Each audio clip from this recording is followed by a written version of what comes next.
एक और important unit है HP। वन कई बार 10th के एमसीक्यूज में आया हुआ है तो बच्चे वहाँ पे कंफ्यूज हो जाते हैं। ये बहुत इम्पॉर्टेंट कन्वर्जन है जो न्यूमेरिकल्स में यूज किया जाता है। लेकिन जब हम फॉर्मूला बात करते हैं किसका, ग्रेविटेशनल।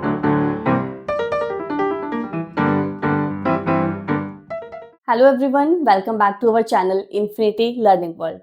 मैं हूं शिखा और आज हम करने जा रहे हैं क्लास 10th का chapter work, energy and power. हमने प्रीवियस वीडियो में वर्क का पार्ट किया था, अब हम स्टार्ट करेंगे पावर से।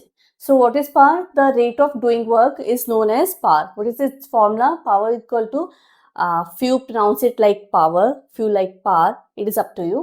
Power is equal to work done divided by time taken. SI unit क्या होती है इसकी? Watt. SI unit is watt. So 1 watt is equal to, work done की यूनिट कितनी है? जूल। टाइम की सेकेंड।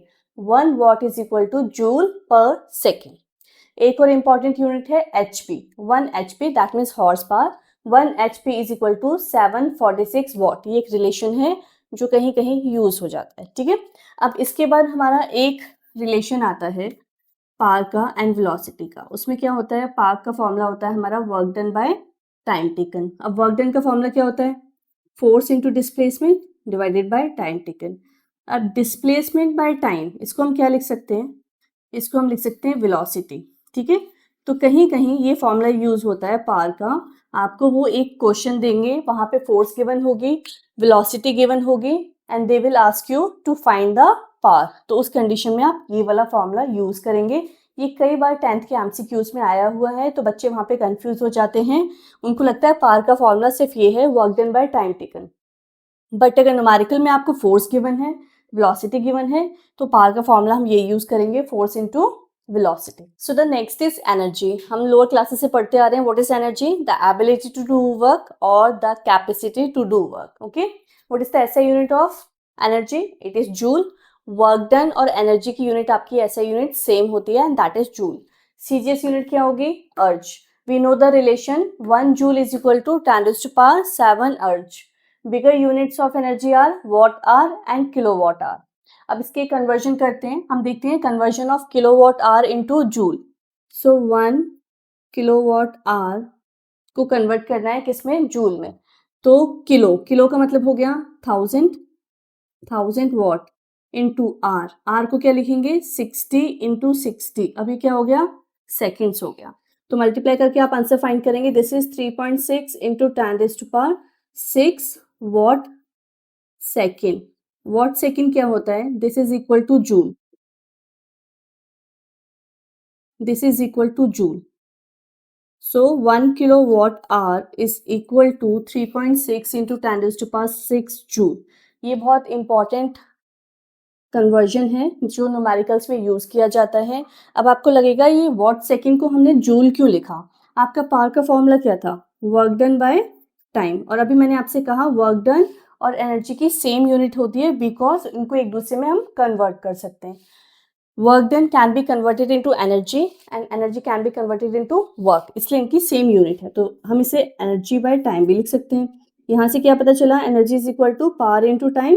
पावर की यूनिट हमने ली वॉट और टाइम की सेकेंड। तो दिस इज, और ये क्या है? एनर्जी। एनर्जी की यूनिट क्या होती है? जूल। तो जूल को हम वॉट सेकेंड भी लिख सकते हैं, इसीलिए यहाँ पे वॉट सेकेंड को हमने जूल लिखा। Yes, so next is mechanical energy. What is mechanical energy? It is the energy possessed by a body due to its state of rest or when a body is in motion. Mechanical energy is the sum of kinetic energy and potential energy. तो सबसे पहले हम करते हैं कि what is potential energy? Potential energy is a energy possessed due to its position. Suppose a marker is on my hand. तो इसकी एक height है ग्राउंड से, तो इसी प्लेस पे क्या है? ये रेस्ट में, इट इज नॉट मूविंग। इसमें एक एनर्जी है, उस एनर्जी को क्या बोलते हैं हम? Potential energy. So the energy possessed due to its position is known as potential energy. Further potential energy is of two types, elastic potential energy and gravitational potential energy. What is elastic potential energy? The energy possessed by a body due to the change of its shape और size. Suppose we are squeezing a ball, elongating rubber band, किसी की भी shape अगर आप change कर रहे हो, size change कर रहे हो, तो उसमें जो एनर्जी स्टोर होती है that is elastic potential energy. Next is gravitational potential energy. Yes, so gravitational potential energy possessed by a body due to the force of attraction of earth. Potential energy का symbol है U, इसे U से present करते हैं। लेकिन जब हम formula बात करते हैं किसका, gravitational potential energy, so the formula is mgh। ये दो टर्म्स में आप कर सकते हो, एनर्जी एंड वर्क डन दोनों का यूनिट सेम है। तो वर्क डन की अगर हम बात करें तो this is force into displacement also. Work done क्या होता है आपका, फोर्स इनटू डिस्प्लेसमेंट, और इस कंडीशन में आपकी फोर्स है mg और डिस्प्लेसमेंट होगी h। तो ओवरऑल फिर से हमारा पोटेंशियल एनर्जी क्या हो गया, mgh। इसकी वजह से हमने ये लिखा हुआ है। Okay, so next is kinetic energy. What is kinetic energy? It is the energy possessed by a body due to the state of motion. When a body is in motion, तो उसमें जो energy होती है, that is kinetic energy. What is the formula for kinetic energy? It is K is equal to half mv square. M is the mass of the body, v is the velocity.